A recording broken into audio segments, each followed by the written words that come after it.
Здравствуйте, в эфире «7 дней». В студии Тимур Бекмурзин. Смотрите сегодня.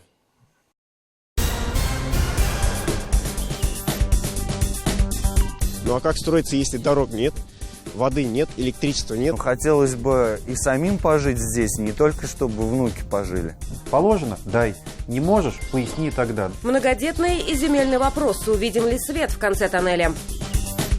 В 2013-м вы сюда приходили главой сельского поселения, да, здесь а стали мэром города. Так он разросся за последние годы. 500 почти человек в очереди стоит только в Куюках. Только в Куюках. Большие города. Как разрастается Казань, а вместе с ней проблемы. Здесь, конечно, полный бардак у нас. Мы огромные деньги свои вложили. Сейчас вот ведем переговоры с Volkswagen. Но такие компании приходят раз в 2 года, раз в 3 года. Вот это весь комплекс где-то миллионов 60. Наука и бизнес. Будет ли успешным союз за 2 миллиарда? День влюбленных отмечали на этой неделе. Кто отмечал, кто в очередной раз ругал, мол, не наш этот праздник, ох, не наш. И хотя я никогда не отмечал, да и не отмечаю этот праздник, но человек я действительно влюбленный в хороших, добрых людей и в эту жизнь. Отмечался, кстати, на неделе еще один праздник – День дарения книг. Он ведь тоже про любовь. Под этим знаком, можно смело сказать, прошла вся эта неделя. Например, на встрече Владимира Путина с рабочей группой по подготовке поправок в Конституцию Российской Федерации тоже обсудили тонкий вопрос человеческих взаимоотношений. Глава заявил, что в России не будут введены понятия «родитель номер 1» и «родитель номер 2», пока он остается главой государства. Будут папа и мама. И эти традиционные ценности, я надеюсь, не претерпят изменения и после.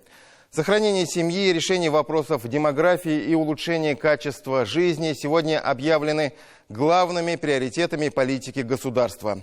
Об этом совсем недавно говорил в своем послании президент России Владимир Путин. Владимир Владимирович объявил о беспрецедентных мерах поддержки молодых семей, семей с небольшими доходами. Все правильно, эти решения были поддержаны с воодушевлением. Осталось найти средства на реализацию этих социальных мер.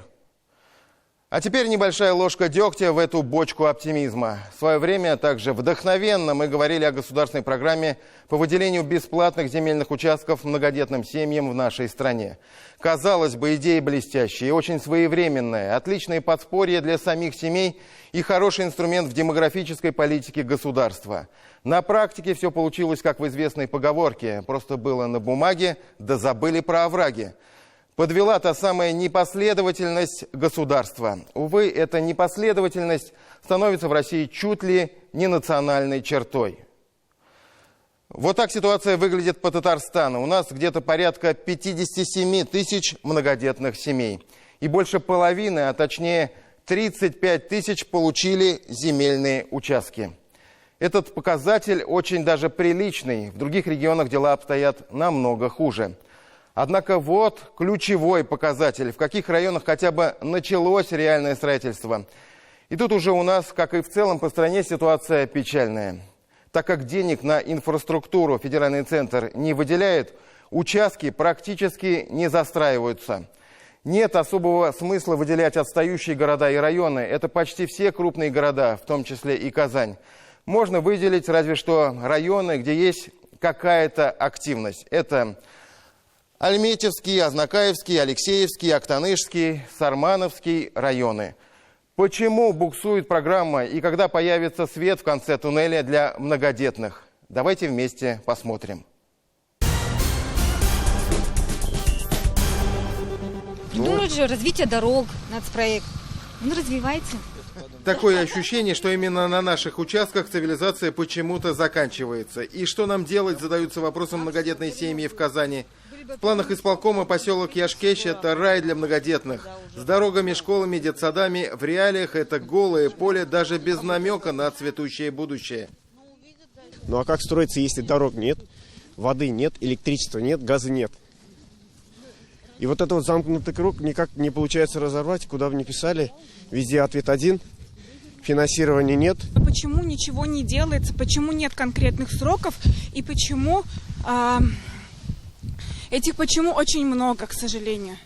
А главное, почему? Это почему людям выделяют участки, заранее понимая, что строиться они там не будут, просто не могут физически. Чтобы залить фундамент, нужна вода.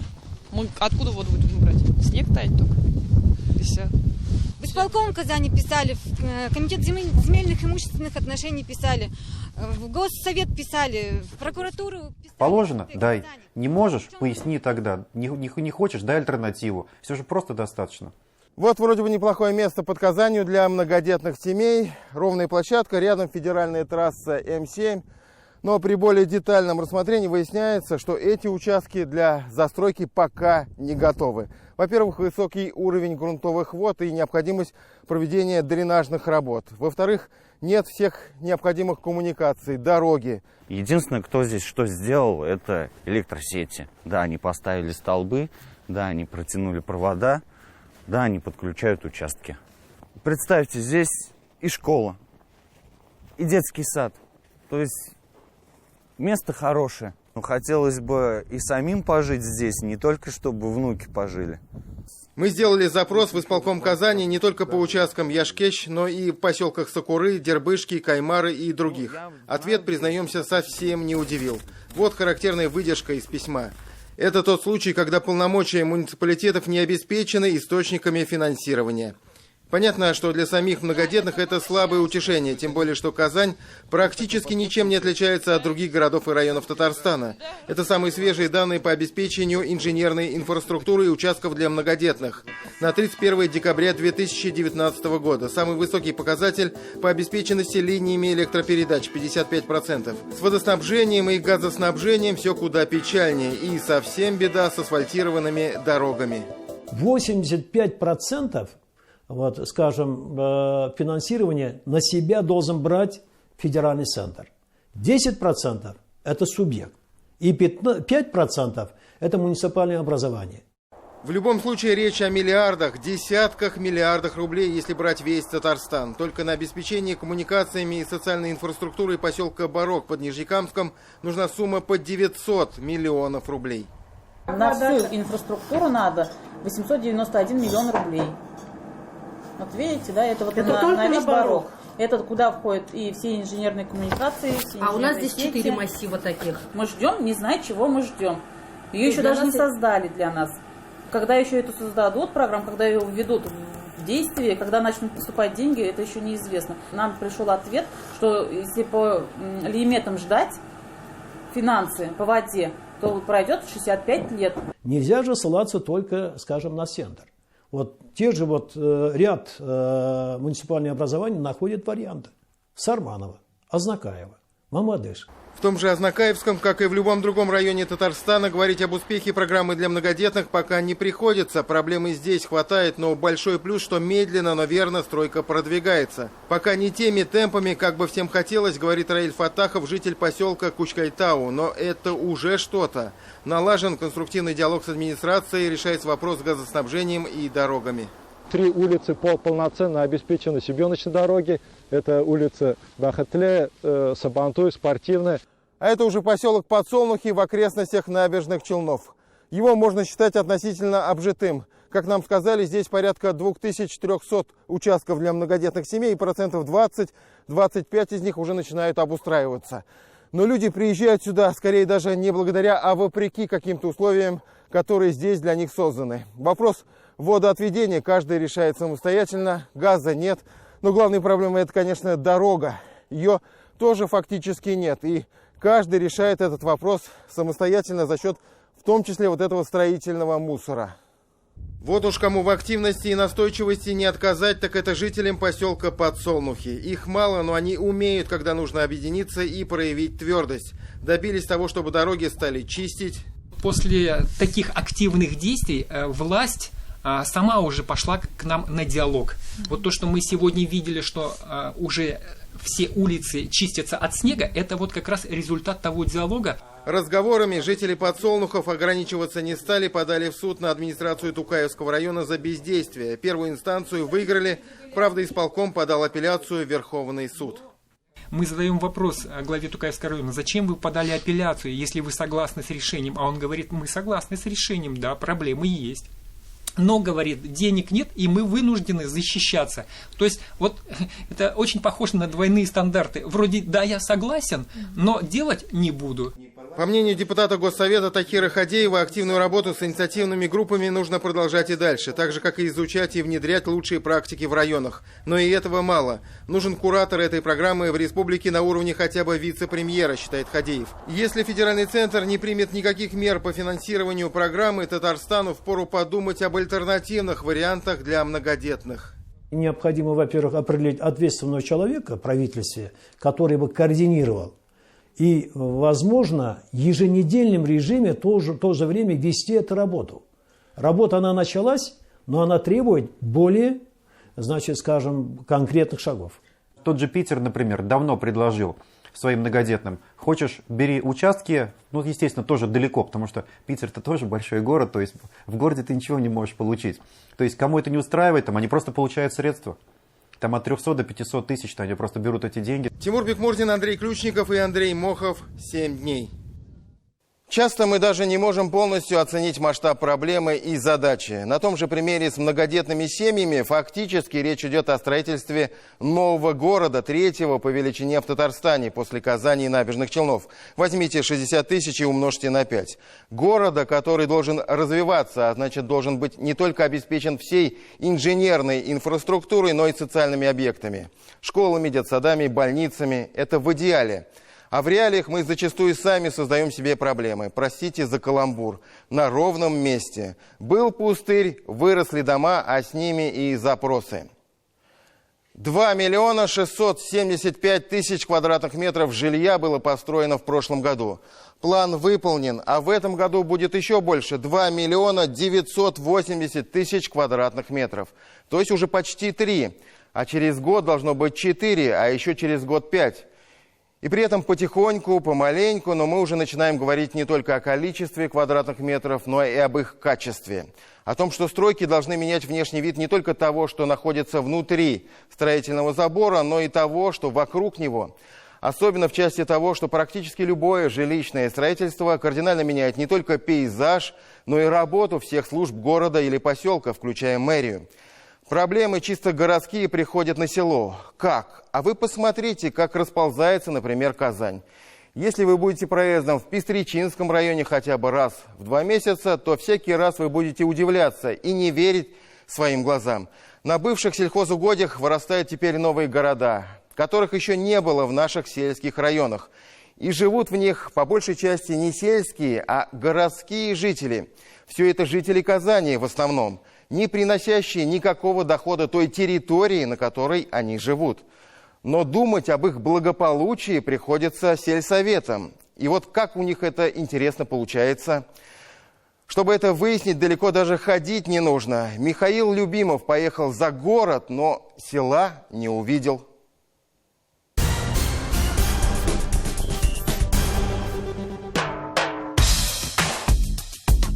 Да, это сельские горожане. Сельские горожане, которые выезжают на работу в город. В этих пробках теперь все равны. И те, кого прельстили дешевые квадратные метры на самой границе города, и те, кто раскошелился на собственный коттедж. Видите, как застраивается все очень быстро. Справа от нас поля, которые уже никогда не будут засеяны. Уже в этом году они дадут другие двухэтажные всходы. Впереди поднимаются новые сельские максимумы. Жилые комплексы Пестричинского района, одно из звеньев кольца дешевых гетто, опоясывающих теперь Казань. Богородское поселение, которое мы по старинке будем называть сельским поселением, давно победило райцентр Пестрицы по количеству жителей. 20 тысяч человек по факту. В 2013-м вы сюда приходили главой сельского поселения, да, здесь... а стали мэром города, да? Мэром маленького города. Можно сказать, мэром маленького города. Так он разросся за последние годы. За 4 года в 4 раза. Так. Да, в разы поднялись, людей много. Пытаемся выжить, можно сказать. Пестричинский район – самый благополучный район республики в плане демографии теперь. Только размножаются здесь будто спорами дома и жилые комплексы. Плоды известной близости. Близости к Казани. Только это все-таки уже не город. И претензии все еще городских жителей, которые, кстати, не спешат даже прописаться здесь, удовлетворить районные власти никогда не смогут, при всей своей любви и лояльности к беженцам. Вот в Куюках при 20 тысячах населения один детсад, второй готов только наполовину. Но кто ж знал-то? 3 года назад было 300 детей, а теперь уже 800. 500 почти человек 500, в очереди да. стоит только в Куюках. Только в Куюках. По закону мы должны предоставить родителям альтернативу. Если ребенку исполнится 3 годика, мы должны предоставить место в дошкольном учреждении. Но в Куюках у нас только один детский садик, в Богородском один садик. У жителей так называемого 30-го квартала нет пока ни дорог, ни освещения. Претендующие здесь, в поле, на некий городской стандарт обслуживания и уборки улиц люди, конечно, требуют своего. Чтобы засеять все эти бывшие поля асфальтом, администрации нужно для начала получить их на баланс от застройщика, чего не происходит пока. А уж потом решать, где найти миллиард. 80 километров дорог только в Куюках сейчас надо строить. А если мы умножим 1 километр, сколько там? 10 миллионов примерно. Ну да, где-то, если по всем нормативам, где-то около 10 миллионов 1 километр получается. Сумасшедшая цифра получается, как говорил Аркадий Райкин. Да, абсолютно верно, абсолютно верно. Дорожный фонд района, он всего 25 миллионов.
А вот еще один улей без пчел. Это жилой комплекс Царева. 10 тысяч жителей. Это сейчас будет 20.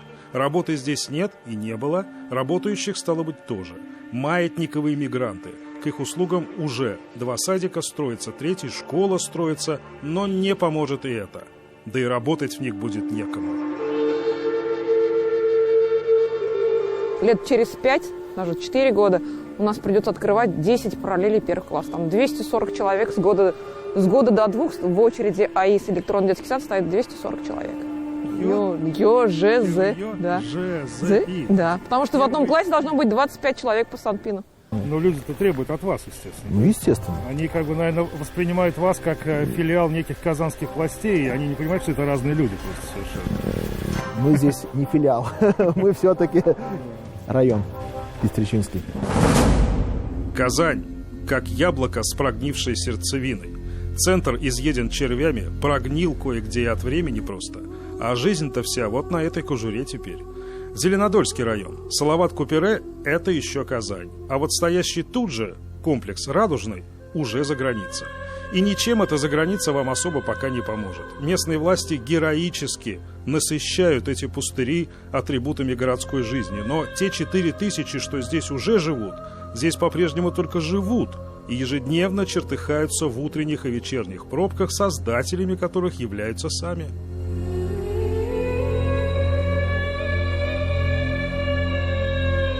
В отдельные периоды времени появляется транспортный коллапс. Очень высокая миграция, удобства есть, комфорт есть, но рабочих мест недостаточно. И наша главная задача сделать все возможное, чтобы создать рабочие места рядом с такими микрорайонами. Удивительная штука. Наверное, никто не способен сегодня сказать, до каких пределов все это может дойти. Пока мы знаем куда больше о том, чем все происходящее плохо, нежели чем все это хорошо. И перед нами классический пример тупика и портала одновременно. Казань более не сможет заботливо укрыть всех своих жителей теплым своим одеялом. Но это не значит, что есть в Казани кто-то, указывающий вам на ваше место на коврике. Выбор в конечном счете делают люди, возлагающие свои надежды на ФЗ, Это магическое слово из 2 букв, дающее им, казалось бы, право на желаемый отдых, а не на лишний труд. В лексиконе же столичного градоначальника присутствует уже с прошлого года другое слово из 2 других букв, гораздо более доходчиво, описывающее то, что ожидает многих за границами исследованного мира. Да, там чуть ли не в половину дешевле, чем жилье в Казани, но там никогда не будет решен транспортный вопрос. И об этом нужно жителям говорить. И эти вопросы не будут решены, и их жизнь превратится в ад. Михаил Любимов, Андрей Ключников и Андрей Мохов. 7 дней. На этой неделе состоялась расширенная коллегия Министерства сельского хозяйства и продовольствия Татарстана, на которой отчитались о рекордных достижениях агропромышленного комплекса республики. Об этом мы поговорим чуть позже, ну а пока хотел бы обозначить тот факт, что на коллегии не было сказано ни единого слова о катастрофической ситуации, которая сложилась в Татарстане летом прошлого года. Напомним, республика стала одним из 30 российских регионов, где была зафиксирована массовая гибель пчел. По официальным данным, в Татарстане погибло более 5000 пчелосемей. Некоторые пчеловоды полностью лишились своего пчелиного поголовья. На нет был сведен их небольшой сельский бизнес. Причиной гибели, как установили независимые российские лаборатории, стали пестициды первого класса опасности для пчел, которыми сельхозпредприятия с нарушениями установленных правил щедро поливали свои поля рапса. Пострадавшим пчеловодам обещали выплатить компенсацию на общую сумму чуть более 6 миллионов рублей. Но вот уже прошло полгода, но пчеловоды обещанной помощи так и не увидели. Не менее загадочная история и с уголовным делом. Только со второй попытки пчеловоды Заинского района добились возбуждения уголовного дела по факту гибели пчел. В первом случае возбуждение дела было отказано с формулировкой «пчелы не являются домашними животными». Почему пчеловоды не верят в хэппи-энд и создают общественную организацию, продолжит наш корреспондент.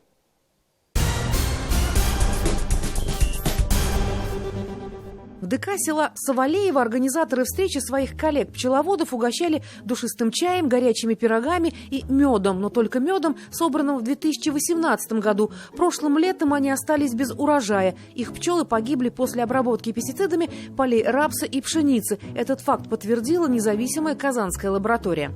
537 голов мы сдали. Вот эти документы здесь подготовили. Этот документ подготовили. Вот он сказал, обязательно у кого-то паспорт нету, у кого-то, например, не зарегистрирован, кто-то сам не зарегистрирован. Если мы будем подавать в суд, значит, они ваш иск, наверное, отклонят. Заинские пчеловоды с исками в суд на возмещение материального ущерба даже еще и не ходили. В октябре прошлого года районный следственный комитет им отказал в возбуждении уголовного дела с формулировкой из-за отсутствия состава преступления. То есть массовая гибель пчел была, а преступления не было. Он посчитал, что у нас нет массовой гибели животных, с чем мы, конечно, не согласились, потому что в любом учебнике биологии написано, что пчела относится к классу домашних животных.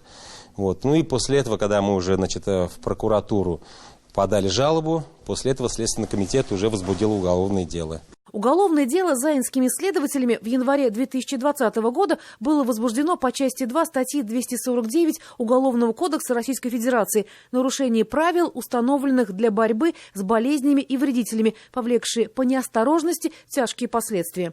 Фигурантом уголовного дела стал неопределенный круг лиц.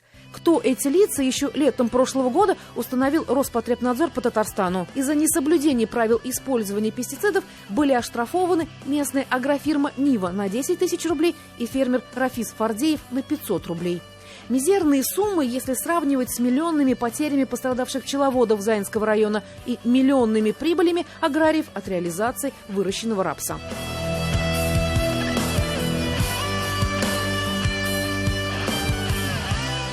Ни судья, ни другой человек не имеет права там увеличить, например, в зависимости содержания обращения или сути обращения. Это предусмотрено законом. Ренат Насибуллин не скрывает, что в этом деле есть еще одна деталь. Аграрии тогда заявили, что травили растения от вредителей безопасным для пчел препаратом Биская. Но казанская лаборатория почему-то нашла в растениях и в погибших пчелах, и в собранных ими меде лямбда-цигала-трин, смертельный для насекомых ядохимикат. Как идет расследование уголовного дела, программе «7 дней» выяснить не удалось. Заинские следователи молчат. Пчеловоды уверены, что дело в скором времени и вовсе закроют. Мы готовы идти до Москвы, до Европейского суда по правам человека, отстаивать свои права, мы будем биться до конца. Заинских коллег поддерживает Раиса Трофимова, пчеловод из Елабужского района. Летом 2008 года после обработки ядами полей рапса 30 елабужских пчеловодов потеряли 1200 пчелиных семей. Трофимова – 130. Суд длился долгих 4 года, но она получила от Татфонбанка компенсацию – 1 миллион 200 тысяч рублей. И идти надо до конца. Я не только тогда с тобой буду считаться, только с тобой тебя буду уважать, иначе плюют. Чтобы отстаивать свои права, пчеловоды Татарстана решили объединиться. Собрания прошли уже в 8 районах республики. В общественную организацию вступило уже сотни пчеловодов. А всего их в республике 14 тысяч человек, 240 тысяч пчелиных семей. Да, рынок есть рынок. Я понимаю, ему выгодно выращивать. Но ты не трави, ты не делай зло-то окружающему миру. На каждый сход приглашают чиновников, прокуратуру и местных аграриев. Но на встречу с пчеловодами приходят только те агрономы, в чьих районах не было потравы. Так что в Заинском районе встреча прошла без их участия. Но я думаю, что то, что в прошлом году, больше не повторится. Ровный, мощный гул, без отдельных писков, визгов. Значит, все хорошо у них. В этом уверены и в Минсельхозе Татарстана. И начать ведомстве решили с поголовной паспортизации пчелиных пасек. Чтобы пчеловоды охотнее шли, стоимость регистрации снизили с 1000 рублей до 160 рублей. Человек без паспорта, представляете, поехал в Москву, тебе сразу же скажут, ты кто такой? А тут ты пришел продавать мед на базаре. Где взял пчел? Где взял мед? Вот, говоришь, вот у меня паспорт, где написано, когда я завел пчел, с чем я лечил, где я занимаюсь пчелами. Там все, адрес, все указано. В прошлом году, когда гибель произошла, мы даже не знали количество пчеловых семей, пасек у нас в республике. Сегодня паспортизация, это придет к тому, у нас в базе будет полная информация по каждой пасеке в нашей республике, в каждом районе какое количество. Завершить паспортизацию пасек в Татарстане планируют к концу февраля, чтобы потом, исходя из их расположений, можно было спланировать севооборот, наладить связь между аграриями и пчеловодами. На этом настаивают и владельцы пасек. Мы будем возможность иметь наряду с сельхозтоваропроизводителями, которые используют пестициды, предупреждать пчеловодов о проведении каких-либо мероприятий. Пчеловоды, соответственно, должны будут своевременно убрать или организовать мероприятия, чтобы на этих площадях пчелы не летали. Пчеловоды предлагают с 1 марта ввести в Татарстане мораторий на использование аграриями близ населенных пунктов пестицидов первого класса опасности для пчел. Запретить обработку полей с воздуха, как это было прошлым летом в Камских полянах. А за нарушение правил ужесточить наказание, вплоть до возбуждения уголовных дел. И, наконец, выплатить пострадавшим пчеловодам обещанную компенсацию. Но с решением этого вопроса Минсельхоз Татарстана не торопится. Пока пчеловодам предлагают участвовать в конкурсе на получение гранта по проекту «Агростартап». Это 5 миллионов рублей на развитие фермерского хозяйства. Только вчера транспортной компании пришло оборудование, которое мы покупали с Вологды. На 600 тысяч, получается, там и автоматическая медогонка, и кремовалка, и стол для розлива меда с насос-дозатором. Поэтому я считаю, что это все-таки поддержка. Гузель Антипова оказалась в числе 13 татарстанских пчеловодов, которые получили грант в прошлом году. Но они скорее исключение. Остальные смотрят на предложение государства с недоверием. Они говорят, что готовы рассмотреть его лишь по итогам сезона, если в Татарстане вновь не прокатится волна пчелиных потрав. Елена Горбунчикова, Роман Безменов, 7 дней. Мы продолжим программу через пару минут. Смотрите после рекламы.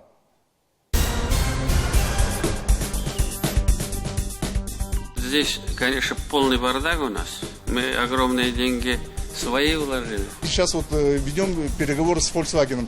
Но такие компании приходят раз в 2 года, раз в 3 года. Вот это весь комплекс где-то 60 миллионов. Наука и бизнес. Будет ли успешным союз за 2 миллиарда? Рабочую неделю президент Татарстана начал со встречи с генеральным консулом Республики Турция в Казани Исметом Эриканом. Стороны рассмотрели вопросы дальнейшего привлечения турецких инвесторов на ведущие татарстанские инвестиционные площадки и развития культурных связей. Вопросы взаимодействия в области охраны окружающей среды и природопользования Рустам Минниханов обсудил с руководителем Росприроднадзора. Во встрече также приняли участие исполняющий обязанности премьер-министра Татарстана Рустам Нигматуллин, руководители Волжско-Камского межрегионального управления Федеральной службы по надзору в сфере природопользования Фарид Хайрудинов и генеральный директор компании «Татнефть» Наиль Маганов. Глава федерального ведомства прибыла в Казань для участия в итоговой коллегии регионального управления Росприроднадзора. Генерал-лейтенанту в отставке Рафаэлю Калимуллину Рустам Минниханов вручил медаль «Столетия образования ТССР». Награда присуждена за вклад в укрепление социально-экономического потенциала республики, межнационального и межконфессионального мира, а также за высокие достижения в профессиональной и общественной деятельности. В течение недели Рустам Минниханов провел встречи с руководителями ряда промышленных предприятий республики. Подводились итоги производственной и финансово-экономической деятельности предприятий за 2019 год и обсуждались планы на текущий год. Тему горячего школьного питания президент Татарстана обсудил во время совещания в Доме правительства. Рустам Минниханов напомнил, что согласно поручению Владимира Путина правительству России с 1 сентября этого года необходимо начать поэтапный переход на бесплатное питание учеников начальных классов общеобразовательных школ. 15 февраля, в день рождения Героя Советского Союза Мусы Джалили, Рустам Минниханов возложил цветы к памятнику поэта-патриота. Затем в Казанском Кремле вручил государственные награды Республики Татарстан ветеранам боевых действий в Афганистане. Церемония была приурочена ко Дню памяти о россиянах, исполнявших служебный долг за пределами Отечества. Орден Дуслык был вручен Герою Советского Союза генерал-лейтенанту Руслану Аушеву, общественному деятелю, Герою России Ильясу Дауди и председателю Координационного совета по вопросам ветеранов боевых действий Татарстана Ивану Егорову. Ключи от автомобилей президент Татарстана вручил ветеранам-инвалидам боевых действий. По окончании торжественной церемонии прошло обсуждение проекта памятника воинам-интернационалистам. Согласно распоряжению премьер-министра России Михаила Мишустина, первым заместителем министра спорта России был назначен Азат Кадыров, ранее занимавший в Казани пост генерального директора дирекции спортивных и социальных проектов. Тему повышения роли местного самоуправления, баланса властных полномочий и закрепления социальных гарантий Фарид Мухаммедшин затронул уже в Москве во время очередного заседания рабочей группы по подготовке предложений о внесении поправок в Конституцию России. Государственный советник Республики Татарстан, председатель попечительского совета Республиканского фонда возрождения Минтимир Шаймиев провел выездное совещание по вопросам строительства в Казани объектов первого полилингвального общеобразовательного комплекса «Адымнар. Путь к знаниям и согласию». Как отметил Минтимир Шаймиев, в создании подобных центров Татарстан первопроходец. Сдача объекта запланирована уже на 1 сентября этого года.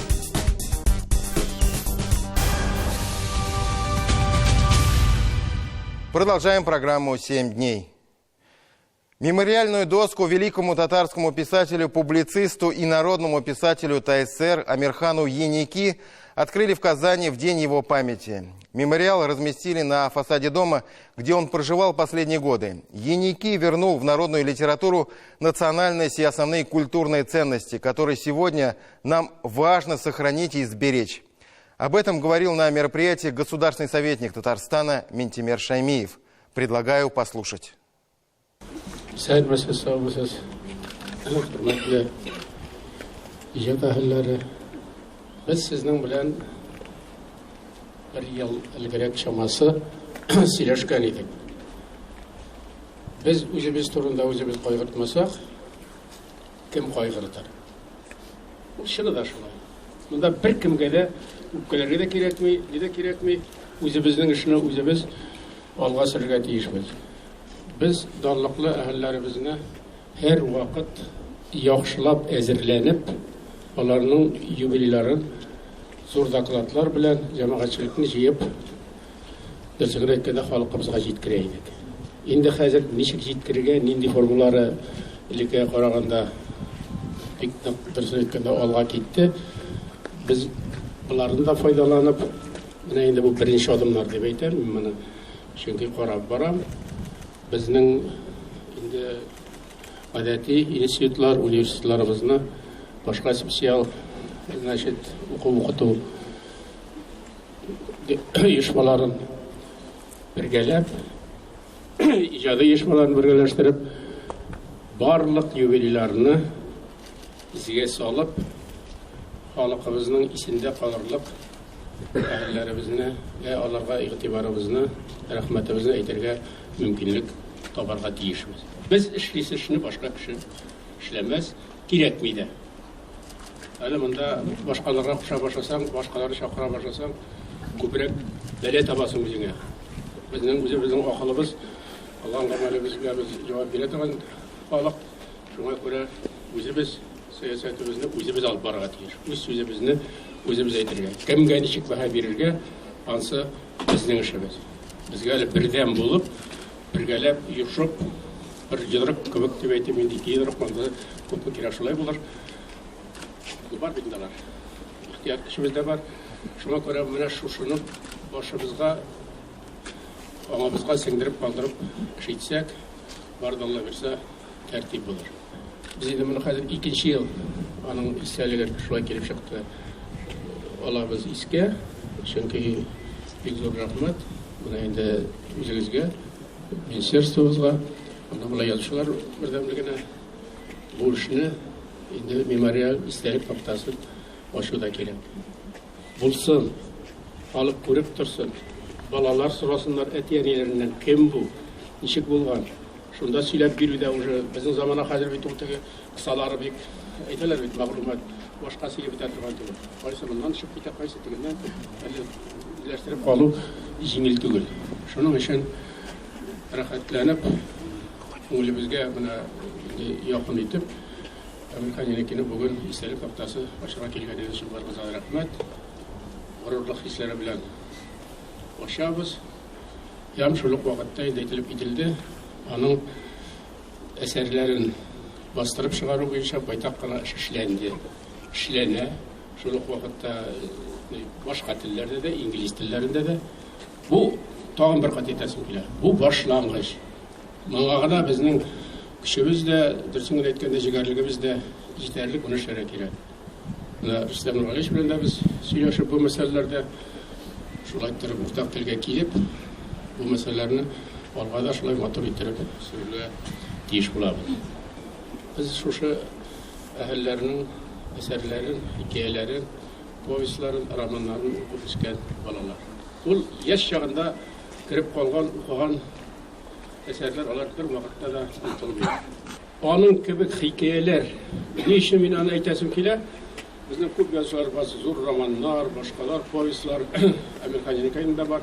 Но аныкы кебек хикәяләр. Мин үз фикеремне әйтәм. Һәрберебезнең хәзер заманда үз фикеребезне Австралия айтып, ашып әйтергә киләсе, андый хикәяләр белән әйтәм, кайчагында бик зур повестларны алыштыра торган дип әйтәм.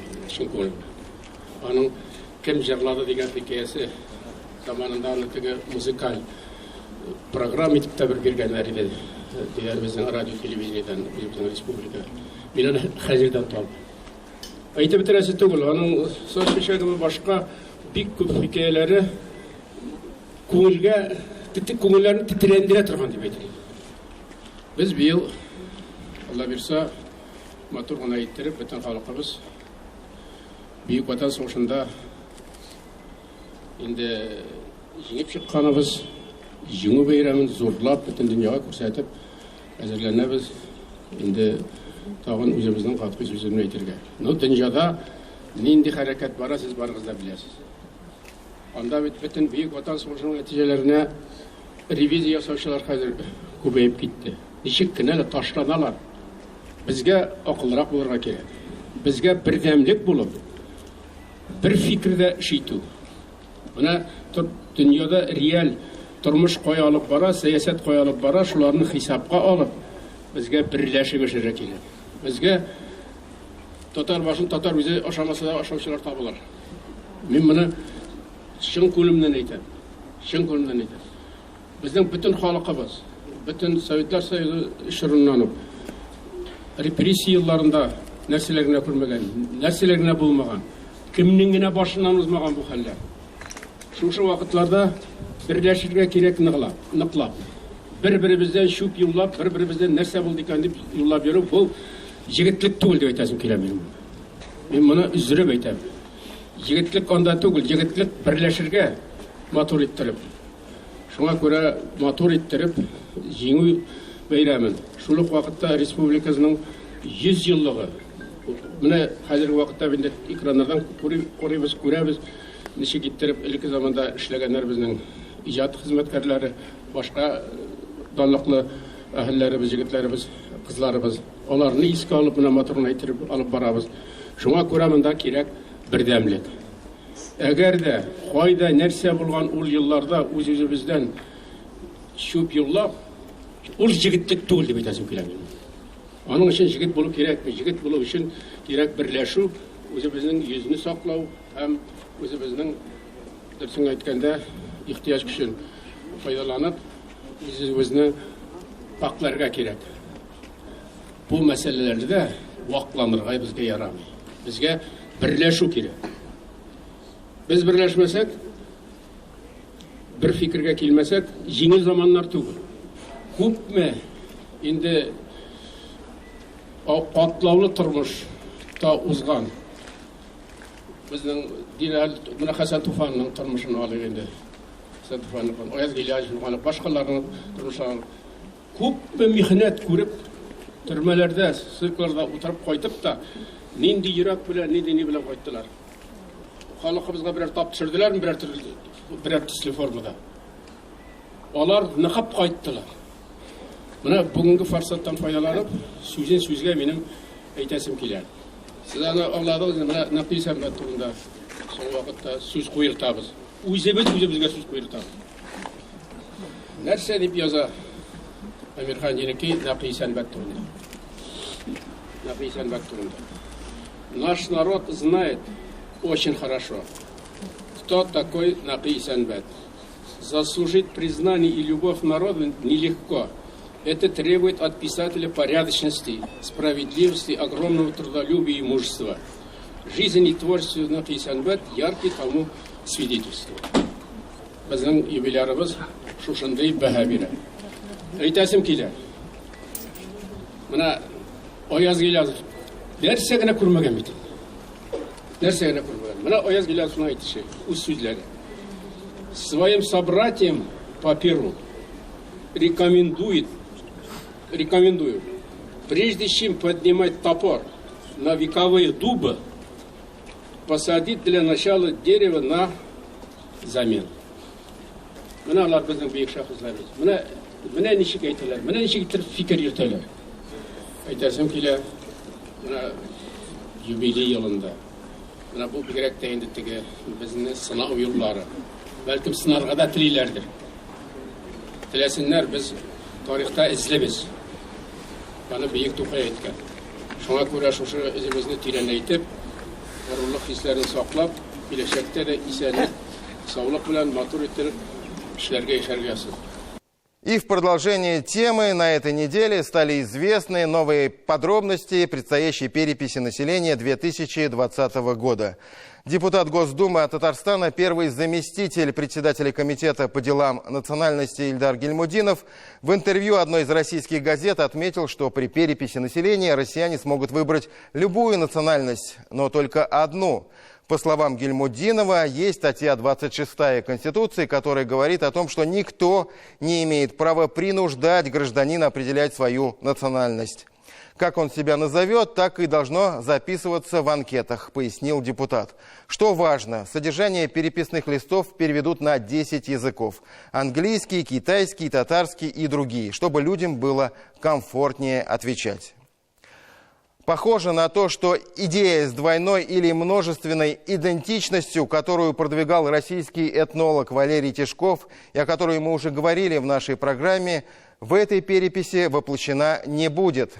Когда один человек, по мнению Тишкова, мог указать свою принадлежность сразу нескольким народам, быть русским татарином или татаро-русом одновременно.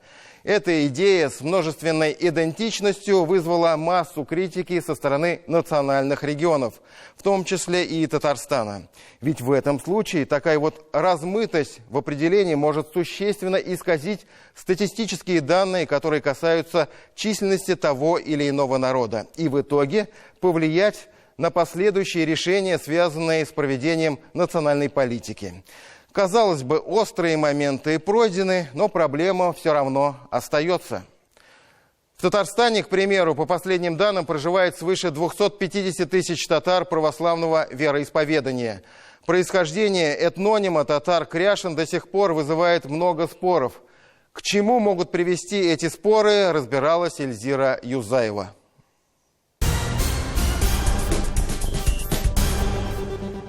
История наука весьма противоречива, потому что в отличие от точных наук имеет очень низкую доказательную базу, а в основном опирается на какие-то сказания, предания, рассказы и домыслы. Вот по одному из таких преданий деревня Кряж-Серда появилась в 13-14 веках. Именно сюда бежали народы, гонимые монгольскими завоевателями. Но на момент большого переселения якобы здесь, в непроходимых лесах, уже жили люди. Но что это был за народ и какого вероисповедания, никому ничего не известно.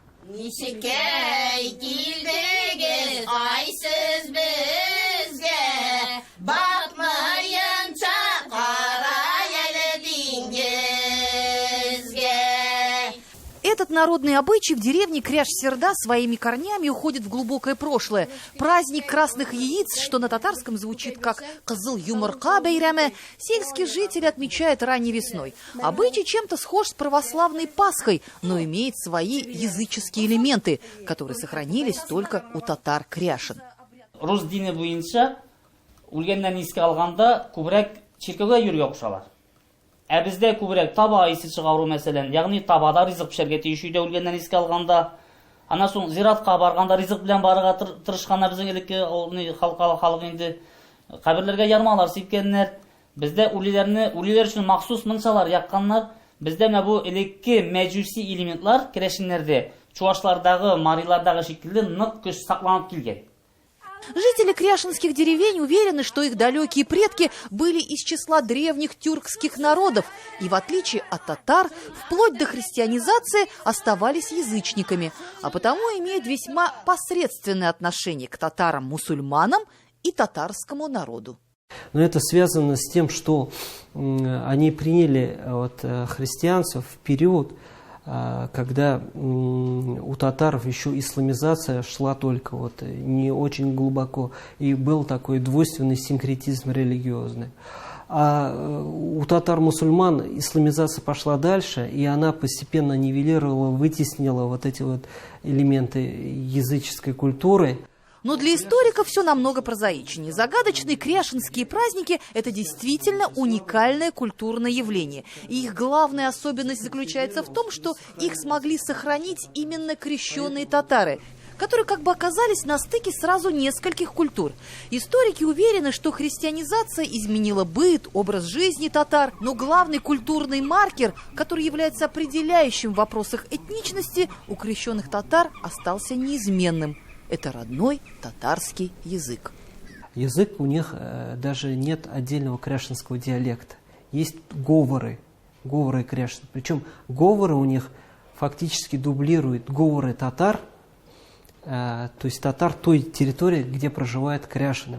По мнению экспертов, сегодня в России проживает свыше 250 тысяч татар-кряшин. Чуть более 30 тысяч из них во время прошлой переписи населения указали, что являются представителями отдельной нации. Историки действительно выделяют кряшин в отдельный субэтнос, но в составе одного единого татарского народа, так как именно это определение считает самым верным, которое опирается на серьезную доказательную базу, на археологические, этнографические и лингвистические источники, а не на домыслы, сказки и предания. Те кряшины, которые сегодня существуют, это группа, которая сформировалась с периода завоевания Казанского ханства Московским царством. То есть со второй половины XVI века формировались. Есть две группы кряшин. Одна называется старокрещенные. Они начали возникать сразу после завоевания. И до 17 века те, которые были крещены, есть новокрещенные, которые были христианизированы в 18 веке. Мой папа это рассказывал. Он помнил, мне рассказывал, что наш прапрапрадед был Мусой, звали, он здесь есть, его крестили, назвали Моисеем. Он всю жизнь искал информацию о своем роде. Его родная деревня Хазисаново Кайбецкого района всегда считалась кряшинской. Вячеслав Власович изучил древние акты Госархива в Москве, где нашел информацию о переписи населения его деревни, раньше эта процедура называлась ревизией, которая была проведена в 1776 году. В 1741 году, 11 сентября, издается указ уже Елизаветы Петровной. И началось массовое крещение. Там указано крестимся дополнительно земли дать, не крестивших отнимать, мурзов лапти надевать. Я лично понимаю, мы есть татары. Религия и этнос – это разные вещи. Киришин oğlunda yaşay, etiye neyse Kirişin, ben niçin üzümden Tatar deyip yazdıram. Üzümüzün kilolarımız var mı? Üzümüzün kiloları var indi. Ondan sonra Rus'a kuşalar mı? Gelip biz bunlardan sonra Tatar'a kuşalar mı? Rus'alar şeyinde, biz Kirişin deyip yazılamız. Среди кряшен до сих пор бытует миф, что записавшись в переписи отдельным этносом, как кряшины, они в итоге все равно будут с татарами вместе. Biz Krashin deb yazılabız, lekin biz Tatar milletinin sastavı bulup kalabız. Biz Tatarların общий исәпкә Tatarlar исәбенә керәбез бит инде без анда. Biz Tatarı в том числе Krashin дип айрым юл белән барабыз. Общий Татарның милләтенең санын сакларга ярдәм итәбез. Юк. Саналган вакытта айрым саналачак. Есть даже такая тенденция. Церковь пытается их окончательно отделить от татар, считая, что это подталкивает их к тому, чтобы они были признаны отдельным народом. Мы такую политику не можем поддерживать, но это, я не думаю, что это кряшным пойдет на пользу. Потому что пока их вообще-то поддерживает не московская там группа вот такая, а Татарстан поддерживает. Перепись населения, конечно же, будет иметь свои статистические погрешности. Но каждый должен понимать, что на основе этих данных будут приниматься весьма серьезные решения, которые отразятся на жизни каждого этноса. Нужна ли национальная школа, нужна ли национальная газета, национальный центр для малочисленного народа в несколько тысяч человек. Кряшинские поэты, писатели, они стали классиками татарской литературы, артисты там на эстраде, в театре. У них есть фольклорный ансамбль, Берменчик, культурный центр. Ни у одной этнической группы, ни одной народности, которая проживает в республике, такого нету. Они не чувствуют себя ущемленными внутри большой вот татарской семьи. Ильзира Юзаева, Андрей Мохов и Андрей Ключников. 7 дней.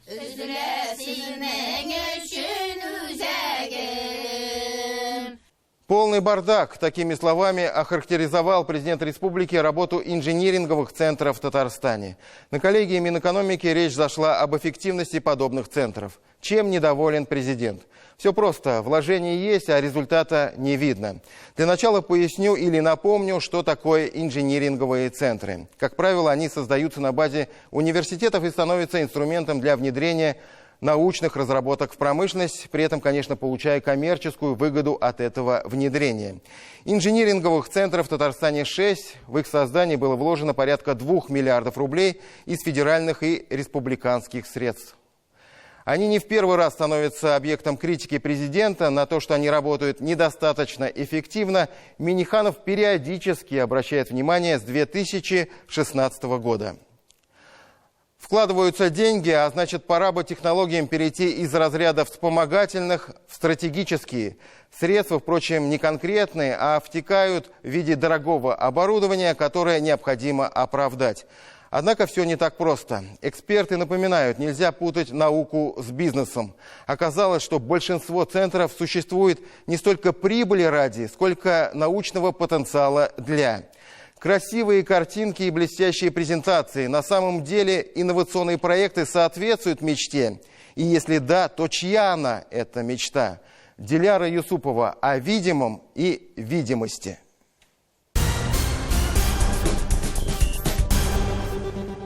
Сердце этой машины – это как раз волоконный лазер Гапонцева.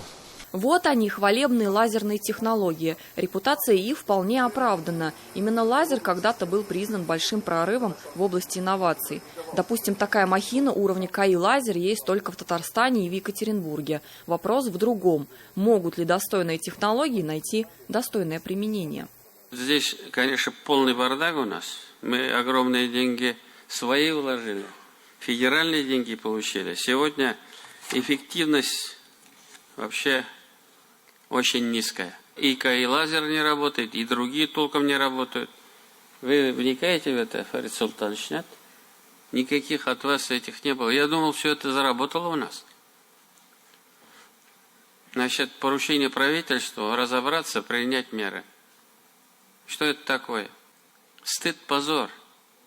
Так высказался президент на коллегии Минэкономики на неделе. 2 миллиарда средств вложено в государственные инжиниринговые центры. Но есть ли результат? Схема распределения выглядит примерно так. Средства, как правило, выделяются Минэкономразвитием России. Часть – финансы региона. Деньги не буквальные, а в виде дорогого оборудования и условий для реализации. Провал обычно начинается тогда, когда центр должен оправдать вложения. Почему? Потому что огромное число научных исследований не находит применения в реальном секторе экономики, остаются на бумаге, в отчетах и публикациях. Где должны деньги быть? Либо, соответственно, деньги должны быть в КАИ лазеры, либо, соответственно, деньги должны быть в экономике.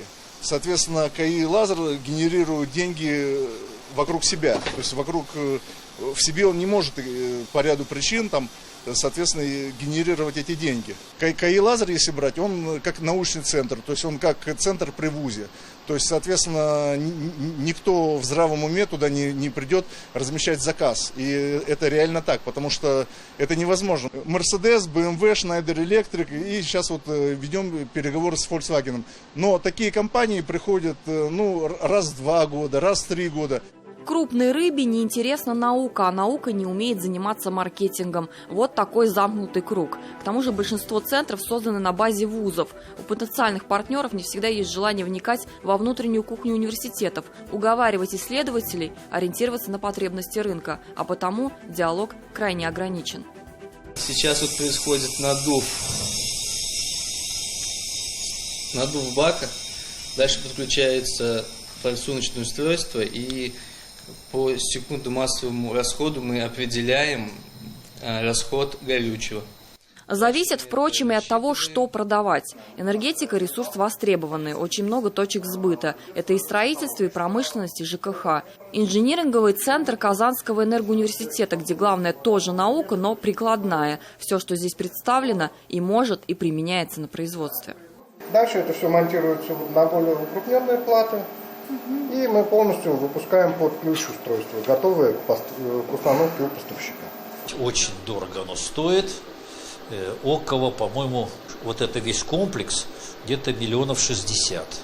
Около 100 миллионов по конкурсу из федерального бюджета, плюс еще 20 собственных средств вуза. За 5 лет им необходимо было заключить контракты на 670 миллионов, и на сегодня 90% выполнено. Почему у одних получаются, а у других нет? Фактически надо говорить об эффективности работы маркетинговой службы центра, того или иного инжинирингового центра.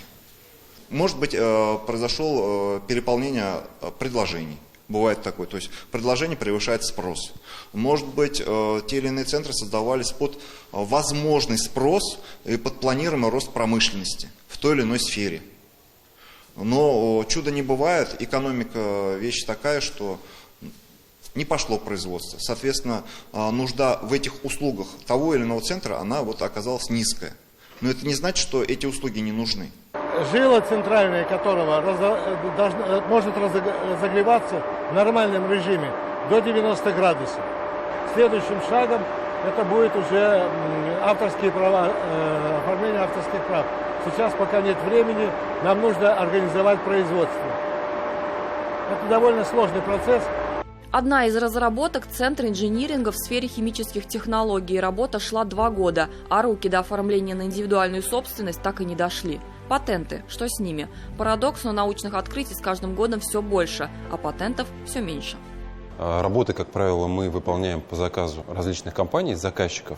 Соответственно, результаты, которые мы получаем в ходе этой работы, они также принадлежат заказчику. И патенты, они оформляются тоже заказчиком на его имя. Очередной бег на месте. Делать свое и не по заказу центры, может, и хотели бы, но снова нет денег. Есть оборудование, есть сильные ученые, но этого мало. Проект направлен на разработку диспергентов для ликвидации аварийных разливов нефти. Заказ, о котором сейчас говорится, это госзаказ от крупной российской компании. Получен он в результате конкурса. И в этом тоже проблема. Сотрудничать с 2-3 гарантированными заказчиками проще, чем искать партнера среди продвинутых, но небольших компаний. Это работает и в обратную сторону. Средний и малый бизнес не хочет ввязываться в науку. Дорого. Отсюда отсутствие конкуренции. На самом деле они, конечно, выстраивались для, скажем, коллективного пользования со стороны предпринимателей. Изначально идеология такая закладывалась. А на сегодняшний момент, действительно, там прошла трансформация определенных этих моментов. И сейчас, во-первых, это быстро все устаревает. Эти идеи, которые идеологически закладывались там 5 лет назад, они уже сейчас устарели. Проделали, да? Ну, конечно. То есть это надо на острие находиться и понимать конечную цель. В республике сегодня 6 государственных инжиниринговых центров. Основной акционер – Минземимущество, несколько вузов и несколько коммерческих компаний. При этом госсубсидии перестали платить с 2015 года, и центры с тех пор плывут самостоятельно и, возможно, против течения. Диляра Юсупова, Андрей Ключников, Андрей Кузьмин и Роман Безменов. 7 дней. За отсутствие большой научной работы на неделе досталось от президента и ректорам вузов на коллегии Министерства сельского хозяйства. Судил Рустам Минниханов по числу патентов, как и на коллегии Минэкономики Республики. Так, ученые Казанской ветеринарной академии в прошлом году получили всего 3 патента, а ученые Аграрного университета более 20. Впрочем, на коллегии нашлось место не только для критики. Татарстан остается лидером в стране по объемам производства молока. Республика производит 6% всего молока в стране, почти 2 миллиона тонн. Чемпионов молочной гонки чествовал лично президент, и такого в современной истории Татарстана еще не было. Рустам Минниханов вручил Кукмурскому району орден за заслуги перед Республикой Татарстан. Чем, скажете, это событие столь примечательно? А тем, что ранее это высшая награда республики, орден присуждалась только крупным промышленным предприятиям, среди которых Нижнекамск, Нефтехим, КАМАЗ и Татнефть. Награду кукмарянам вручили за особо выдающиеся заслуги в отрасли животноводства и значительный вклад в социально-экономическое развитие республики. Если сказать проще, доступнее, эта награда за трудовой подвиг. Кукмурские животноводы по суточному производству молока вышли на рекордный рубеж в 300 тонн. Впервые в истории и первыми из районов республики, при этом имея наименьшие площади сельхозугодий. Сейчас я предлагаю вам за всеми этими тоннами, цифрами увидеть человека. Человека труда. Елена Горбунчикова побывала в Кукмурском районе.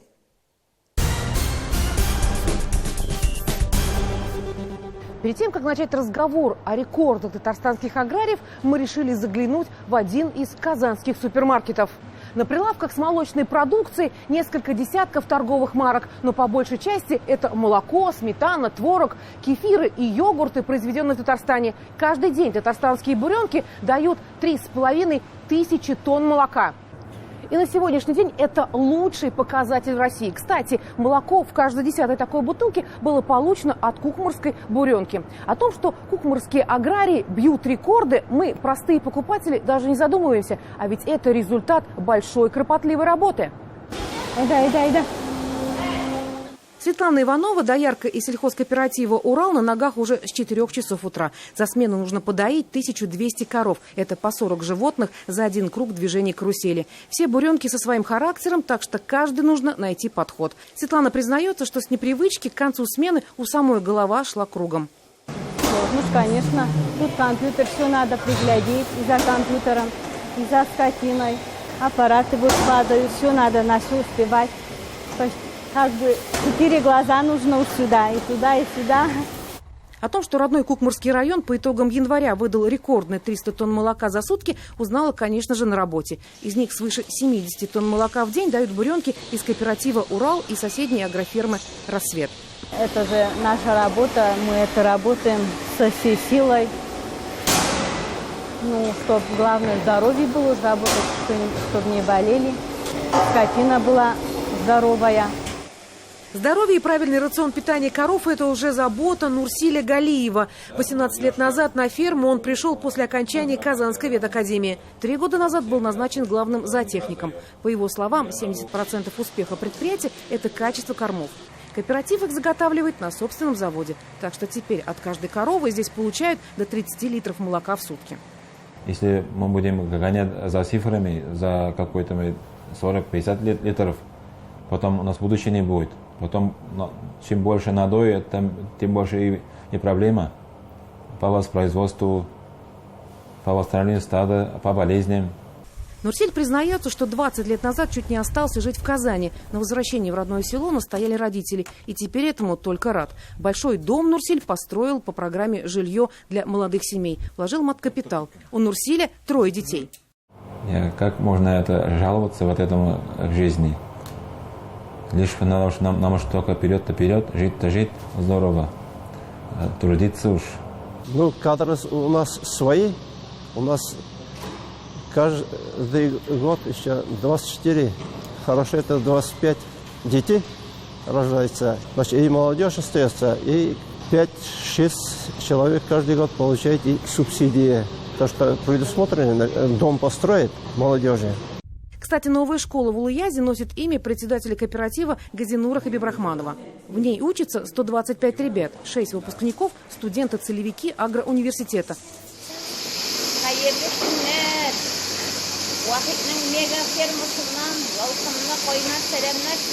Танзилю Идиатуллина знают не только в Татарстане, но за его пределами. Доярка из ХПК имени Вахитова на своей страничке в Инстаграм каждый день рассказывает о жизни района и, конечно же, о трудовых рекордах. А тут и правда есть чем гордиться. Каждый 3-й литр кукмурского молока производит именно кооператив имени Вахитова. Беренчектә үзеннән үзе килеп чыга торган эш түгел инде бу. Бөтенебезнең зур тырышлык, иң беренче хезмәт җитәкчеләребезнең тырышлыгы, анары бөтен төрле кешеләрнең кем менә шушында фермада эшли, бөтенебезнең дә зур тырышлыгы аркасында җиңгән, ирешкән уңышлар инде бу безнең. Танзиля Идиатуллина – представительница трудовой династии. В кооперативе Вахитова кроме нее трудится 5 сестер. За преемственность поколений и тракторист Райнур Самигулин. Отец 5 детей искренне надеется, что через несколько лет будет трудиться бок о бок со своим старшим сыном. Нравится работа. С любовью делаю работу свою. Поэтому, наверное. Так-то в городе там тоже сейчас уж работа мало же, кому как платят. А у нас более-менее нормально. На жизнь хватает. Жена не ругается уж. Решили выпить чаю, а молока нет. Совсем нет. Значит, идем. Айгуль, супруга Райнура, пожалуй, самый известный в Кукмурском районе агроблогер. Своим 16 тысячам подписчиков, к примеру, может дать совет, как правильно доить корову и выращивать домашнюю птицу. Кстати, у многих кукмарян в хозяйстве не менее 3 дойных коров. Поддержке личных подсобных хозяйств в Кукмурском районе уделяют пристальное внимание. У нас живут трудовые люди, которые ценят свой труд. И молочное животноводство в Кукмурском районе – это один из самых первых факторов нашей экономики сельского хозяйства. Сергей Дмитриев свою трудовую деятельность начинал главным зоотехником на предприятии «Восток». Потом был его же руководителем. Кстати, «Восток» первым в Кукмурском районе построил мегаферму, а год назад первым в России запустил завод по производству монокормов. Одна из его целей – обеспечение качественными кормами личные подсобные хозяйства. Членам кооператива скидка 10%, а молоко принимают дороже на рубль 30. В среднем на корову где-то до этого доили 10 литров молока, то сейчас получается 25-27, даже до 30 литров молока сейчас надавят. То есть удои практически они увеличились в 1,5-2 раза. Вот и получается, что каждая кукмурская семья тоже вносит свой вклад в рекордный надой молока. Я считаю, каждый человек должен ставить для себя амбициозные задачи.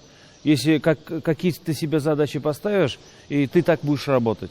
И я, как глава района, ставлю задачу своим коллегам выйти на ежесуточный удой молока на 400 тонн. Это на 23-й год, на 25-й год на 500 тонн.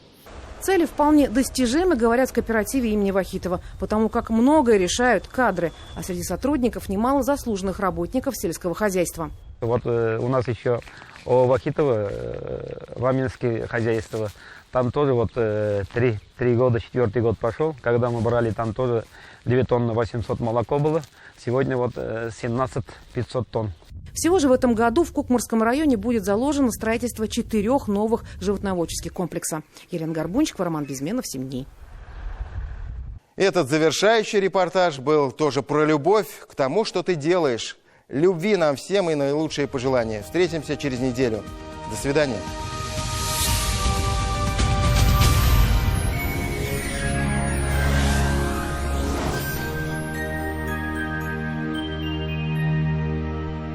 Здравствуйте!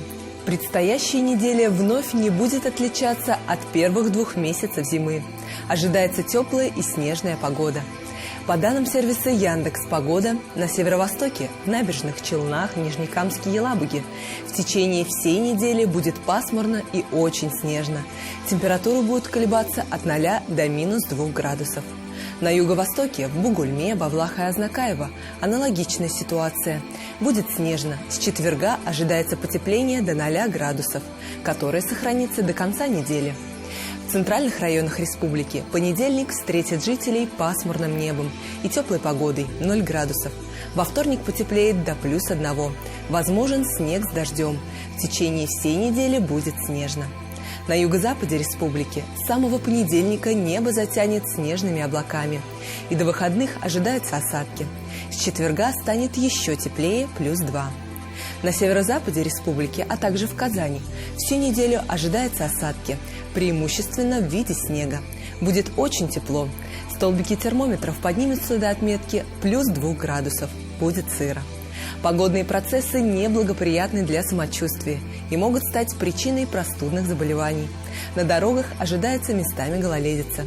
Будьте осторожны. На этом наш выпуск завершен. До свидания.